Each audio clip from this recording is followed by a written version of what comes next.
حامدا للہ تعالی اولا وثانیا ولعنان الثناء الیہ ثانیا وعلی افضل رسله محمد وآلہ مصلیا وفی حلبۃ الصلوات مجلیا ومصلیا۔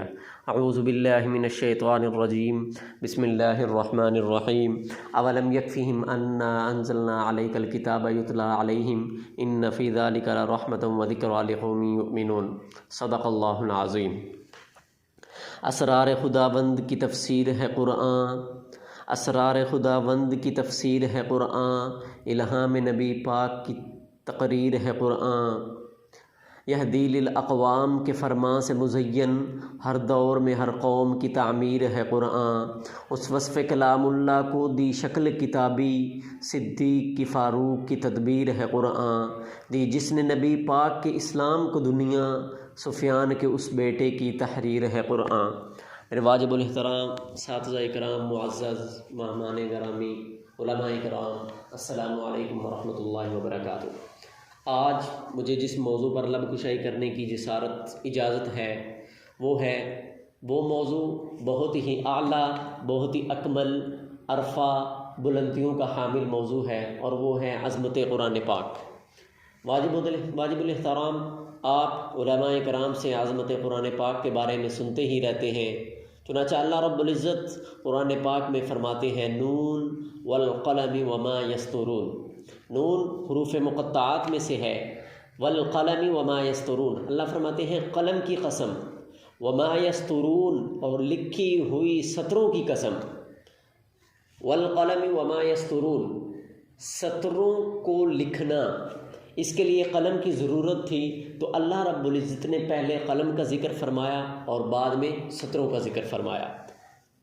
علماء اکرام فرماتے ہیں کہ اللہ رب العزت نے آدم علیہ السلام کو بنانے سے 50,000 سال قبل قرآن پاک کو لکھا، بلکہ اس کو میں اپنے الفاظ میں یوں بیان کرنا چاہتا ہوں کہ اللہ رب العزت نے آدم علیہ السلام کو صحیفہ بعد میں دیا، رب تعالیٰ نے ابراہیم علیہ السلام کو سفینہ بعد میں دیا، رب تعالیٰ نے حضرت ابراہیم علیہ السلام کا قرینہ بعد میں لکھا، رب تعالیٰ نے یوشع علیہ السلام کا جوہد بعد میں لکھا، رب تعالیٰ نے موسیٰ علیہ السلام کا جلال بعد میں لکھا، رب تعالیٰ نے یوسف علیہ السلام کا جمال بعد میں لکھا، دن اور رات بعد میں لکھے، تقدیر اور تدبیر کے فیصلے بعد میں لکھے، سب سے پہلے آمنہ کے در یتیم اور زہرا کے بابا کے لیے قرآن پاک لکھا۔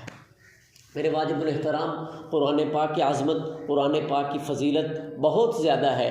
ایک عظمت اور فضیلت یہ ہے کہ قرآن پاک سے اللہ رب العزت کی رحمت حاصل ہوتی ہے۔ قرآن پاک اللہ رب العزت کی رحمت کے حصول کا ذریعہ ہے۔ کیسے؟ رب تعالیٰ خود قرآن پاک میں فرماتے ہیں الرحمن علم القرآن خلق الانسان علمہ البیان۔ واجب السلام یہاں پر اللہ رب العزت نے اپنا صفتی نام ذکر کیا، اور وہ ہے الرحمن۔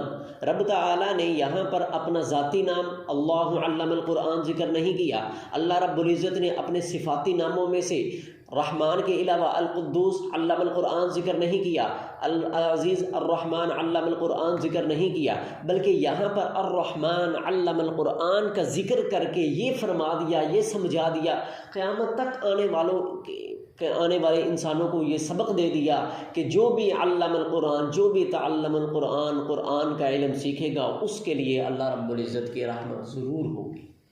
تو لہذا رحمت اور تعلم قرآن یہ آپس میں لازم اور ملزوم ہیں۔ پھر واجب الاحترام الرحمن، اللہ رب العزت کی رحمتیں بے شمار انسانوں پر ہیں، اس کائنات میں بسنے والے تمام انسانوں پر اللہ رب العزت کی رحمتیں ہیں۔ اللہ رب العزت نے ہمیں حیوانات بنایا، یہ اللہ رب العزت کی ایک رحمت۔ پھر حیوانات میں سے اللہ رب العزت نے ہمیں انسان بنایا، یہ اس سے بھی بڑی اللہ کی رحمت۔ پھر انسانوں میں سے اللہ رب العزت نے ہمیں آقا علیہ الصلاۃ والسلام کی امت میں پیدا کیا، یہ بھی اللہ رب العزت کی رحمت۔ پھر اللہ رب العزت نے چرند پرند، حیوانات، نباتات، جمادات، جتنی بھی مخلوقات اس کائنات کے اندر بنائی ہیں، یہ سب کی سب اللہ رب العزت کی رحمت ہے۔ لیکن اللہ خود فرما رہے ہیں کہ میری سب سے بڑی رحمت جو ہے وہ تعلم القرآن ہے۔ الرحمن کے بعد علم القرآن فرمایا، اس کے بعد خلق الانسان فرمایا۔ اللہ فرما رہے ہیں کہ اے انسان، تیری تخلیق سے بڑی رحمت جو ہے، بڑی نعمت جو ہے وہ تعلم القرآن ہے۔ چنانچہ انسان جو ہے وہ اپنی تخلیق کو اس وقت ہی سمجھ پائے گا جب وہ تعلم القرآن کی رحمت کو سمجھ پائے گا۔ میرے واجب الاحترام، قرآن ہے کیا؟ قرآن کی عظمت کیا ہے؟ قرآن ہے کیا؟ قرآن کی عظمت کو استغفر اللہ۔ واجب الاحترام، قرآن ہے کیا؟ قرآن کی عظمت کیا ہے؟ دستور زندگی قرآن ہے، منشور حیات قرآن ہے، زندگی کا فلسفہ قرآن ہے، آخرت کی کامیابی قرآن ہے، کردار کا امین قرآن ہے، گفتار کا امین قرآن ہے، عزت کا امین قرآن ہے، عظمت کا امین قرآن ہے، رفعت کا امین قرآن ہے، بلندی کا امین قرآن ہے، عوج کا امین قرآن ہے، عروج کا امین قرآن ہے۔ بلکہ میں یوں کہوں تو غلط نہ ہوگا، رب کون ہے؟ قرآن بتاتا ہے۔ رسول کون ہے؟ قرآن بتاتا ہے۔ انبیاء کون ہے؟ قرآن بتاتا ہے۔ خاتم المرسلین کون ہے؟ قرآن بتاتا ہے۔ شرائع کیا ہے؟ قرآن بتاتا ہے۔ نماز کیا ہے؟ قرآن بتاتا ہے۔ روزہ کیا ہے؟ قرآن بتاتا ہے۔ نماز کیا ہے؟ قرآن بتاتا ہے۔ حج کیا ہے؟ قرآن بتاتا ہے۔ زکوٰۃ کیا ہے؟ قرآن بتاتا ہے۔ قصہ آدم کیا ہے؟ قرآن بتاتا ہے۔ میاں بیوی کے حقوق کیا ہے؟ قرآن بتاتا ہے۔ اولاد کے حقوق کیا ہے؟ قرآن بتاتا ہے۔ والدین کے ساتھ گفتگو کیسی کرنی ہے؟ قرآن بتاتا ہے۔ یتیموں کے ساتھ حسن سلوک کیسے کرنا ہے؟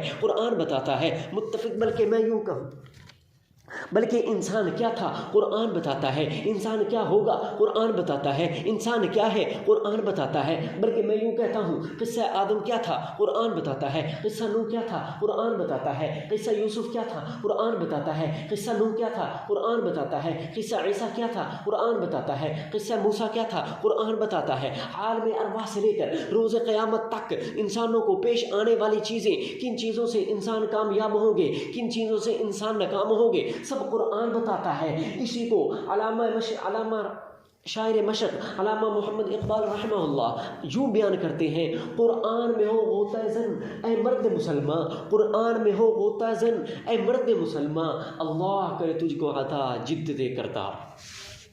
میرے واجب الاحترام، قرآن وہ معجزہ ہے، وہ کتاب ہے جس کا کوئی ثانی نہیں، جس کا کوئی ہمسر نہیں، جس کا کوئی برابر نہیں، جس کی کوئی برابری نہیں۔ اللہ رب العزت کا یہ دستور تھا کہ اللہ رب العزت جب بھی کسی نبی کو اس دنیا کے اندر مبعوث فرماتے، اللہ تعالیٰ اس کی نبوت کی دلیل کے طور پر اس پیغمبر کو کوئی معجزہ عطا کرتے تھے۔ وہ پیغمبر جب معجزہ اپنی قوم کے سامنے پیش کرتا تھا تو وہ قوم اس انبی پر ایمان لے کر آتی تھی۔ چنانچہ انبیاء کا یہ سلسلہ چلتا رہا۔ آخر میں آپ کے اور میرے آمنہ کے در یتیم، فاطمہ کے لخت جگر، امت کے غمخوار نبی علیہ الصلاۃ والسلام کی دنیا میں تشریف آوری ہوتی ہے۔ نبی علیہ الصلاۃ والسلام بھی اس سلسلے کو جاری رکھتے ہوئے دعوت و تبلیغ کا کام شروع کرتے ہیں۔ جب نبی علیہ الصلاۃ والسلام مشرکین مکہ کو دعوت و تبلیغ کا پیغام پہنچاتے ہیں تو مشرکین مکہ نبی علیہ الصلاۃ والسلام کو بری طرح سے پیش آتے ہیں۔ نبی علیہ الصلاۃ والسلام کو طرح طرح کی تکالیف کا سامنا کرنا پڑتا ہے۔ ایک مرتبہ نبی علیہ الصلاۃ والسلام کے مشرکین مکہ کی بے حد تکالیف سے دل پرتاشتہ ہو کر دل ہی دل میں یہ آرزو کرنے لگے کہ اے رب، تو نے نوح علیہ السلام کو معجزہ عطا کیا، اس کی قوم تو نے موسیٰ علیہ السلام کو معجزہ عطا کیا تو قوم نے اسلام قبول کیا۔ اے رب، تو نے نوح علیہ السلام کو معجزہ عطا کیا،